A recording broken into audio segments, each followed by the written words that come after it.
Assalamualaikum warahmatullahi wabarakatuh. Perkenalkan, nama saya Sri Kandira Ayu Larasati, NIM 22053108. Di sini saya akan menjelaskan materi dari pengauditan 2, yaitu materinya mengenai pengujian pengendalian, pengujian substantif atas transaksi, dan pengujian saldo dalam audit. Pertama yaitu perbedaan utama jenis pengujian. Pengujian pengendalian mengukur efektivitas pengoperasian pengendalian internal.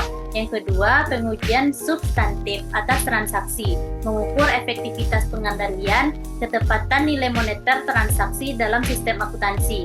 Yang ketiga yaitu pengujian perincian saldo mengukur jumlah uang dalam saldo akun yang mengalami salah saji material. Selanjutnya yaitu tujuan pengujian pengendalian. Yang pertama, menentukan rendahnya tingkat pengecualian dari populasi. Yang kedua, mengurangi risiko pengendalian sehingga mengurangi pengujian perincian saldo. Yang terakhir yaitu untuk perusahaan publik, menyimpulkan pengendalian berlangsung secara efektif terhadap audit, pengendalian internal, pelaporan keuangan.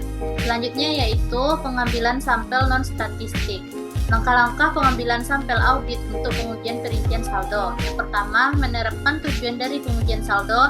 Yang kedua, menentukan apakah pengujian sampel diperlukan. Yang ketiga, menetapkan salah saji. Yang keempat, menetapkan populasi. Yang kelima, menetapkan unit pengambilan sampel. Yang keenam, menetapkan salah saji yang dapat diterima. Selanjutnya, menetapkan risiko yang dapat diterima atas kelas kesalahan. Yang kedelapan, menlegitimasi salah saji dari populasi. 10, mengintimasi salah saji dalam populasi. 10, memilih sampel. 11, melakukan prosedur audit. 12, melakukan generalisasi dari sampel populasi. Yang ke-13, menganalisis salah saji. Dan terakhir yaitu menentukan keberterimaan populasi. Nah, selanjutnya yaitu langkah-langkah pengambilan sampel audit untuk pengujian dan pengujian substantif atas transaksi. Yang pertama, menetapkan tujuan dari pengujian audit. Yang kedua, menentukan apakah pengambilan sampel diperlukan. Berikutnya, menetapkan kekhasan dan kondisi pengecualian. Yang keempat, menetapkan populasi. Yang kelima, menetapkan unit pengambilan sampel. Yang keenam, menetapkan tingkat pengecualian yang dapat diterima. Yang tujuh, menetapkan risiko yang diterima jika risiko pengendalian terlalu rendah. 8, mengestimasikan tingkat pengecualian populasi. 9, menentukan jumlah sampel awal. 10, memilih sampel. Yang 11, melakukan prosedur audit. 12, membuat generalisasi dari sampel populasi. 13, menganalisis tingkat pengecualian. 14, menentukan keberterimaan populasi. Selanjutnya yaitu faktor yang mempengaruhi jumlah sampel untuk pengujian saldo. Yang pertama yaitu faktor risiko pengendalian. Sampel kecil rendah, sampel besarnya tinggi. Yang kedua, faktor hasil dari prosedur substantif lain terkait dengan asersi yang sama-sama mempengaruhi risiko yang diterima atas kesalahan penerimaan. Sampel kecil memuaskan, sampel besarnya tidak memuaskan. Faktor risiko audit yang dapat diterima, sampel kecil tinggi, sampel besar rendah. Faktor salah saji yang dapat diterima untuk akun tertentu, sampel kecil besar, sampel besar kecil. Faktor risiko bawaan, sampel kecil rendah, sampel besar tinggi. Faktor ekspektasi jumlah dan frekuensi salah saji, sampel kecil, sampel besar tinggi. Jumlah uang dalam populasi, sampel kecil sedikit, sampel besar. Faktor jumlah sampel dalam populasi, sampel kecil hampir tidak ada dampak terhadap jumlah sampel kecuali populasinya sangat kecil. Sampel besar, hampir tidak ada sampel terhadap jumlah sampel kecuali populasinya sangat kecil. Selanjutnya yaitu hubungan antara faktor-faktor yang mempengaruhi ARIA dan dampak terhadap ARIA dan jumlah sampel yang dibutuhkan dalam pengambilan sampel audit. Faktor yang mempengaruhi ARIA yang pertama yaitu efektivitas pengendalian internal risiko atau risiko pengendalian. Contohnya, pengendalian internal efektif mengurangi risiko pengendalian. Dampak terhadap ARIA yaitu bertambah, jumlah sampelnya berkurang. Yang kedua yaitu pengujian substantif atas transaksi. Contoh, tidak ada pengecualian yang ditemukan dalam pengujian substantif atas transaksi. Dampak terhadap ARIA yaitu bertambah, jumlah sampel berkurang.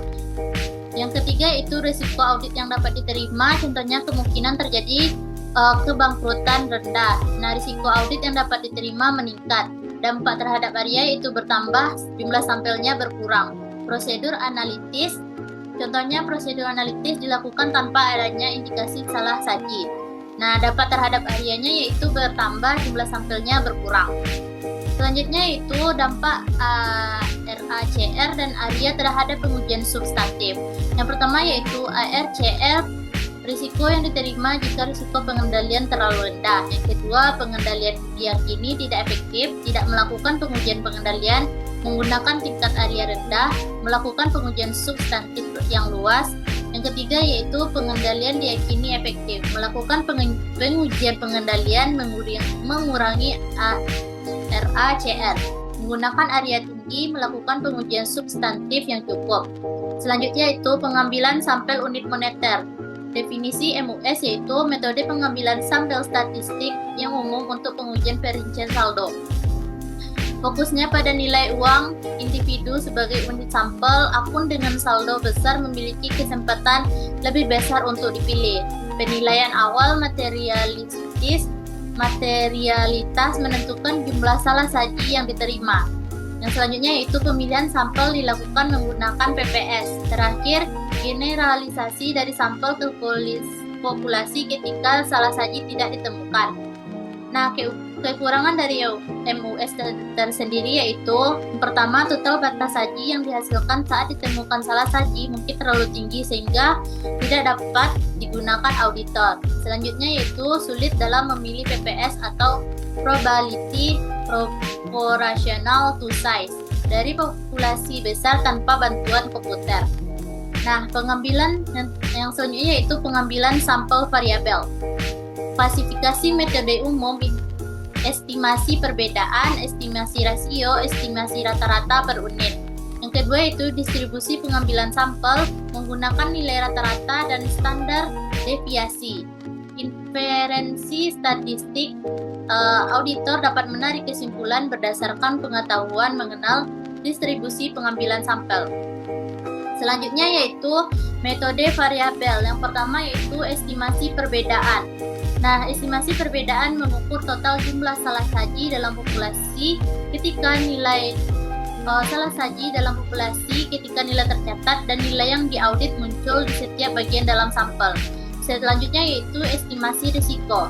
Auditor menghitung rasio antara salah saji dan nilai yang mereka catat lalu memproyeksikannya ke populasi untuk mengestimasikan total salah saji populasi. Yang terakhir yaitu estimasi rata-rata per unit auditor, berfokus pada nilai yang diaudit dibandingkan jumlah salah saji untuk setiap sampel. Sekian presentasi yang dapat saya sampaikan. Jika ada kesalahan, maaf, saya akhiri dengan Assalamualaikum warahmatullahi wabarakatuh.